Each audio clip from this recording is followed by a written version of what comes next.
rocks. It's hiking no fun.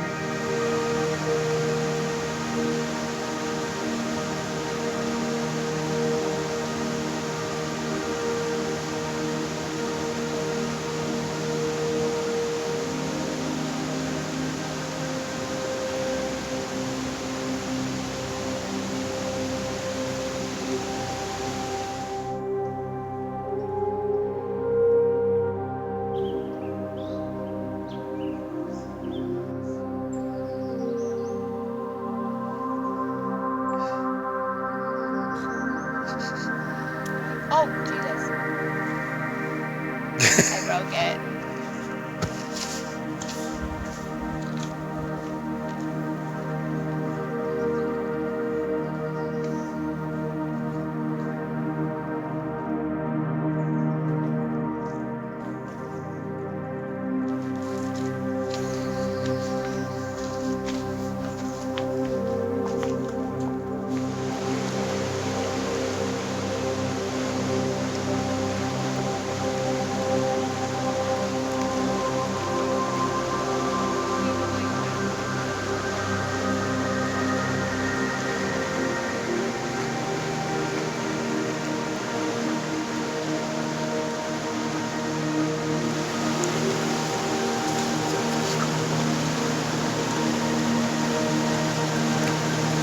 This water is so freaking cold.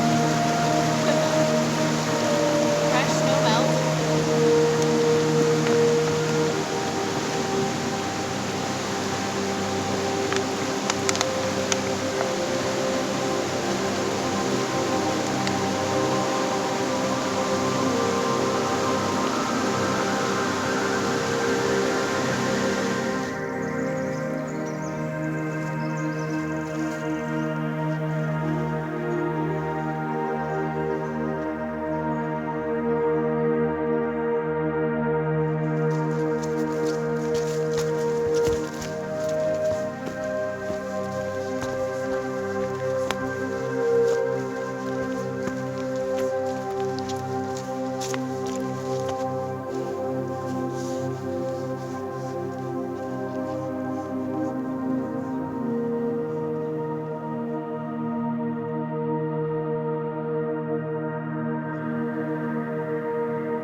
This right here is a massive Douglas fir. Can't even see the top.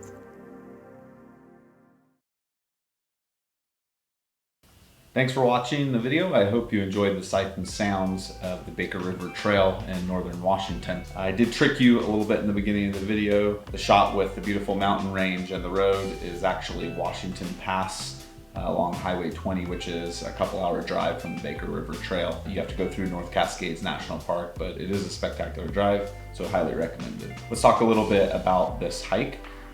It is a low elevation hike through old growth forests, so it is accessible most of the year. The hike is around 5.2 miles and 300 or so feet elevation gain, so it's a very moderate to easy hike. Great trail for beginners, I would say. So just over a half a mile from the trailhead is the very beautiful suspension bridge. If you continue over and go around, we'll take you along the Baker Lake Trail. Even if you aren't going on that trail, I do recommend you go onto the bridge and take a look over the side down into the river.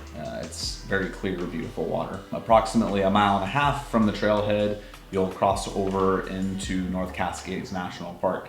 At this point, dogs are not allowed on the trail, So if you have a pup with you, please respect the rules and turn around and head back to the trailhead. Finally, at 2.6 miles from the trailhead, you will reach Sulphide Creek Camp. If you are backpacking to this camp, make sure that you have a backcountry permit, which you'll have to obtain from a national park ranger station in person. If you aren't going to be backpacking, there are some nice spots along the creek there to sit on the rocks and enjoy a quick snack or lunch with beautiful Mount Shuksan behind you. You can see in our video that it was a little bit overcast that day, so we didn't get a great view, but we could still see the bottom of the mountain, which was very pretty. I've seen photos of it in summer. It is a spectacular view of the rugged mountains. So let's talk a little bit about the history of the area. I'm gonna apologize now for my pronunciation of some of these words. Archaeological research has uncovered evidence of human habitation as far back as 8,500 years ago. The Baker River was originally called the Nacolum River. Along the Skagit River were various bands and villages that loosely made up the Skagit tribe. The closest to the Nacolum or Baker River was the Spaluk tribe, which had a village near present-day Con Creek. Due to the abundance of food in the form of salmon, deer, berries, and other forages, the Skagits had more leisure time than other tribes, say east of the Cascades. In 1855, the Point Elliott Treaty was signed. In exchange for ceding their lands and moving to reservations, the Native Americans would receive a small sum of money and be given federal health, education, and welfare services. Some of the Skagit who did not sign the treaty decided to stay behind. For several decades after the treaty was signed, as was common with most treaties, the federal government didn't really fulfill its obligations as outlined in the treaty. The remaining Skagit would continue to try to dissuade white settlers from moving upstream, but the influx was too large and eventually the Skagit lost their bountiful homelands. In 1877, a party of 5 led by Otto Clement traveled up the Skagit River in search of gold. When they got to the mouth of the Nacolum River, Clement decided to rename the river after Mount Baker, thus the current name, Baker River. Due to the steep topography and inclement weather, development of mining and logging operations was relatively slow. The cost to mine for minerals and conduct logging operations was too high for the return. Settlers did continue to move into the area, making a living by selling mining supplies, farming crops, and raising livestock. Again, due to the steep topography, relatively little of the land was used and much remained in the public domain. In 1897, President Grover Cleveland, an avid hunter and fisherman, set aside a large portion of forest in the area as the Washington Forest Reserve. This would be the start of a long struggle between the Forest Service, private companies, conservationists, and the National Park Service to preserve the area for future generations. Construction of the Lower Baker Dam started in 1924. In 1925, with a crew of 1,300 and a height of 293 feet, the dam was completed. It was the tallest dam in the world at the time. The 312-foot Upper Baker Dam was completed in 1959, raising the waters of the natural Baker Lake where the prized Baker River sockeye spawned. In 1968, President Lyndon B. Johnson signed North Cascades National Park into existence. You may have noticed on the suspension bridge some signs that said Pacific Northwest Trail.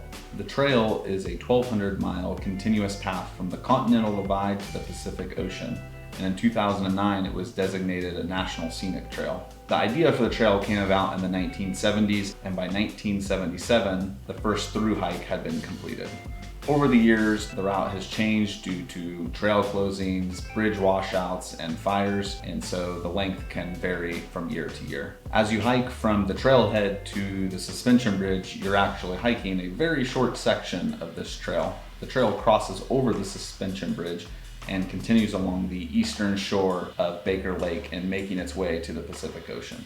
So let's talk about a couple species in the area that I find pretty interesting. The first is the Baker River sockeye, which has been known as a premier run of fish since before white settlers came to the area. Prior to the dams, a fish hatchery was actually built on Baker Lake with transport to and from the hatchery being by horseback on a narrow trail. The United States Department of Fish and Wildlife actually protested the building of the dams, knowing that it would be detrimental to the sockeye run and their hatchery. However, the dams were built, and since then, there's been ongoing human intervention in order to try to preserve the sockeye run. Puget Sound Energy actually has a couple pretty informative documentaries on YouTube, which I will link to. Most of the sockeye spawn on beaches in Baker Lake, but some do travel further up Baker River towards Sulphide Creek for spawning. In order to maximize your chances of seeing the brilliant red skin of these life-sustaining fish, you'll want to travel here in mid-July when the run typically peak. In recent years, there have been movements across the country to remove dams in order to restore historic runs of wild fish. Although the Baker River sockeye is often heralded as a success story, are hatchery-bred salmon that are trucked over a dam truly a success? Should the dams be removed to restore wild runs of the best sockeye in the country? I don't have the answer, but if you would like to dive deeper into the topic, I can suggest watching Artificial and Damnation, a couple of excellent documentaries by Patagonia, which I will link to. The other species I would like to talk about is Arion Ater, or the black slug, which is prolific on this hike. You may be familiar with its cousin, Arion rufus, or the red slug, which can be found in many gardens. Both slugs are actually invasive species and are native to Europe. In 1933, a few specimens of Arion rufus were found in Seattle and sent down to the California Academy of Sciences for identification. By 1940, it was considered a common pest in Seattle, and by 1942, it had reached Oregon. Now, with climate change, Arion Ater is spreading into Alaska. While doing research on the topic, I contacted the US Forest Service and asked if there were any control plans for this species. Unfortunately, because it is so abundant in the area, there is not any control plan in place. I also asked them if a hiker decided to remove some of these slugs, if that was allowed. I was told there was no rules against removing those slugs. However, if one was to do that, you would want to make sure that you were not harming the famous and native banana slugs. Well, that's all I have for this hike. I just want to thank you again for watching. I hope that I have inspired you to load up your pack, throw on your hiking shoes, and get out there and do some exploring.